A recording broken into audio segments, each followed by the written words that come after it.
Olá pessoal, tudo bem? O canal Professor Uchoa está aqui novamente com vocês. Desta vez nós vamos trabalhar eletricidade, tá? Vamos trabalhar, olha só aí, os condutores em equilíbrio eletrostático, né? Que é uma parte anterior à eletrodinâmica, tá bom? Então, como é que se comporta o condutor em equilíbrio eletrostático? Vamos saber? Vamos descobrir? Beleza, vamos lá junto. Mas antes disso, roda a vinheta aí, Marciano!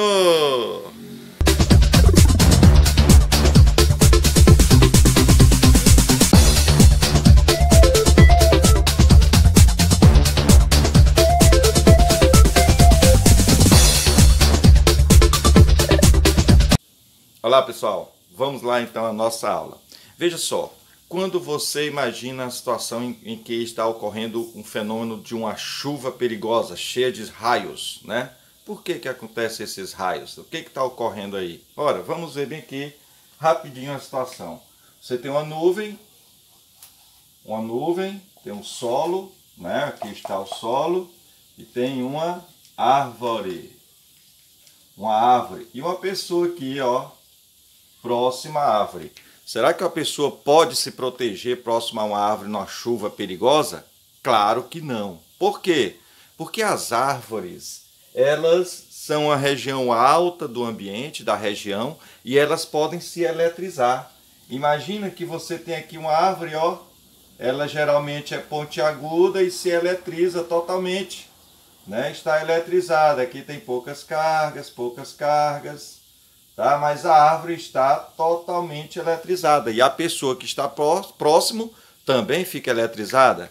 Aí a nuvem, por atrito com outras nuvens, digamos que ela fica carregada, olha só, negativamente, muito cheia de elétrons. E com isso aí, o que pode acontecer? Uma coisa que a gente diz, que no caso, olha, carga positiva e carga negativa. Você tem aí o que a gente chama de diferença de potencial elétrico. Aqui eu tenho um potencial elétrico positivo, ali eu tenho um potencial elétrico negativo. E o que isso vai proporcionar? Movimentação de cargas elétricas, tá? Todas as vezes que nós temos um campo elétrico, temos potencial elétrico e há diferença nesse potencial elétrico, vai haver movimentação de cargas. Então, cuidado com isso aí. Não devemos nos proteger próximo a árvores em dias de chuvas perigosas, cheias de raios. Tá bom?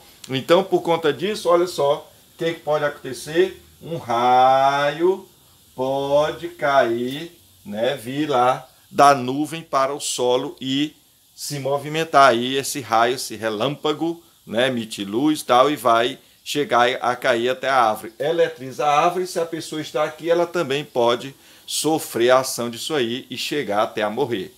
Então, cuidado. O que ocorreu aí?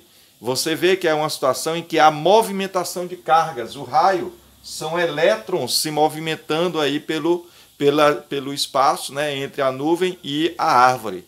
Então, por conta também, né, o poder das pontas aqui, esses elétrons em movimento vão demonstrar aí que, na realidade, nós temos uma região que não está em equilíbrio. Tá? Esse desequilíbrio, ou seja, essa existência de um potencial elétrico diferente entre os dois pontos, faz com que haja movimentação da carga. Então agora nós vamos estudar o quê? A situação em que haverá equilíbrio, e não essa aí. Essa aí é uma situação de desequilíbrio entre cargas. Por isso que vai haver movimentação devido a esse campo elétrico intenso. Beleza, gente? Pois vamos lá. Então, continuando, vamos supor o seguinte, que eu tivesse aqui um corpo, um certo objeto, tá? E esse objeto, ele está neutro, Ora, se eu tocar este objeto com um bastão, tá bom? Pego aqui um bastão,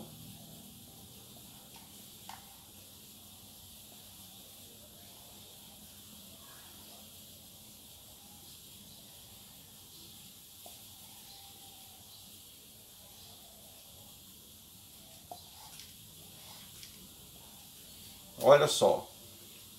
Eu então estou aqui com um bastão carregado, ó, positivamente.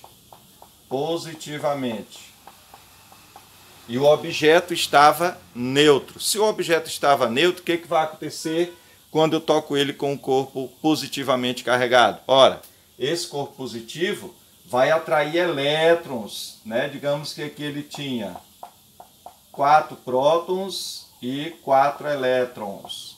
Aí ele vai atrair elétrons para cá, né? Será atraído elétrons. Esses elétrons que virão para cá, elétrons, vão diminuir essa carga aqui. Cada elétron que chega vai diminuir essa carga. E os elétrons que vão faltar ali, vai fazer aparecer, olha só, carga positiva. Os elétrons saindo, vai aparecer carga positiva. E por que ocorreu essa movimentação aí de carga? Porque há uma DDP, uma diferença de potencial. Beleza? Aí eu vou então, afasto esse objeto daqui. Tiro esse objeto daqui. Quando eu afastar este objeto, o que eu vou perceber? Eu vou perceber que esse corpo anterior, ele vai estar carregado positivamente. Não estou aí preocupado aí com a quantidade de cargas, mas ele vai estar carregado positivamente. Depois nós vamos ver como se calcula essa carga.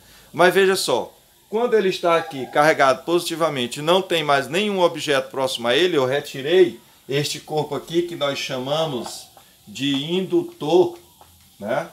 O indutor que foi eletrizado aqui depois, esse indutor provocou uma separação de carga, depois houve uma eletrização aí por contato, né? Nessa eletrização por contato, olha só, o objeto ficou com carga igual, dado o objeto que induziu essa carga, beleza? Então, resultado, ele fica aqui com cargas positivas e ele estará como? Em equilíbrio elétrico. Tá? É essa situação de equilíbrio elétrico que nós vamos estudar aqui na nossa aula. Tudo bem? Vamos lá então. Então veja só, quando nós temos um objeto em equilíbrio elétrico, o que acontece? Algumas particularidades são importantes a gente lembrar, tá bom? A primeira coisa é, olha só o que acontece, as cargas que ele vai ter, se ele está eletrizado, as cargas são de mesmo sinal. Sendo de mesmo sinal, elas vão se repelir. E se repelindo, elas vão se afastar o máximo possível. E se elas se afastam o máximo possível, elas vão para onde? Para a superfície externa. Tá bom? Então veja aí. Um corpo que está em equilíbrio eletrostático, esse objeto, ele está em equilíbrio elétrico, né? Em equilíbrio elétrico. Se ele está em equilíbrio elétrico, o que vai acontecer? Nós vamos ter todas as cargas na superfície externa. Cargas na superfície. Todas as cargas dele vão ficar na superfície externa. Isso por quê? Porque essas cargas elas estão se repelindo naturalmente. Tá? Entre elas há uma repulsão natural de cargas de mesmo sinal pela lei de Coulomb. Tá bom? Bem, outra coisa que a gente observa é que há campo elétrico somente, pessoal, olha o campo elétrico aqui de saída, a linha de força desse campo é perpendicular à superfície, tá bom?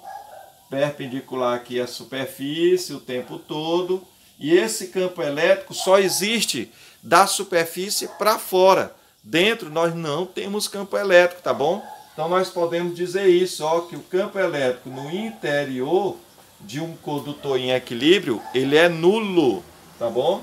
Então podemos dizer que o campo elétrico no interior dele é nulo. Campo elétrico nulo no interior. Beleza, pessoal? Uma outra coisa que a gente observa também, que esse condutor pode nos informar, é que dentro dele, já que não tem campo elétrico, então não vai haver movimentação de nenhuma carga de uma região para outra, e isso nos lembra o quê? Lembra a história do raio que eu falei agora há pouco? O raio, que é a movimentação de carga de elétrons de uma região para outra, ela acontece porque há uma DDP. Então aqui, se o campo elétrico é nulo e não tem como a carga se movimentar de uma região para outra, então nós podemos garantir uma coisa, que não há DDP. A diferença de potencial aí é zero. Se é zero, os pontos do interior desse condutor têm o mesmo potencial elétrico, beleza? Então não esqueça disso. Nós podemos dizer, ó, que o potencial potencial elétrico é o mesmo no interior. No interior, tá? É o mesmo. E também na superfície, tá certo? No interior e na superfície o potencial é o mesmo. Por quê? Nós não vamos ter, ó, DDP, ou seja, VA menos VB, uma DDP entre dois pontos aqui, ponto A e bem aqui, digamos que eu tenho um ponto B, não tenho DDP nenhum aí, tá? Porque o potencial, tanto no interior quanto na superfície, vai ser o mesmo, não tem movimentação de cargas, tá certo? Então, por conta disso, ó, a DDP é nula, tá bom, gente? Então, nós vamos começar com essa ideia aí. Nós temos situação do condutor em equilíbrio eletrostático, tá? O equilíbrio dele nos comprova essas ideias. As cargas estão na superfície externa, tá? O campo elétrico no interior é nulo e o potencial elétrico é constante, beleza? Vamos estudar agora o que ocorre com essas características aí para uma esfera, que aqui eu peguei um condutor de um formato genérico, tá? Mas vamos ver para uma esfera, como é que é. Olá pessoal, então nós vamos ficar aí com essa nossa primeira parte de nosso estudo sobre condutores em equilíbrio eletrostático, tá bom? Assistam a segunda parte, tá ok pessoal? Um forte abraço e tudo de bom!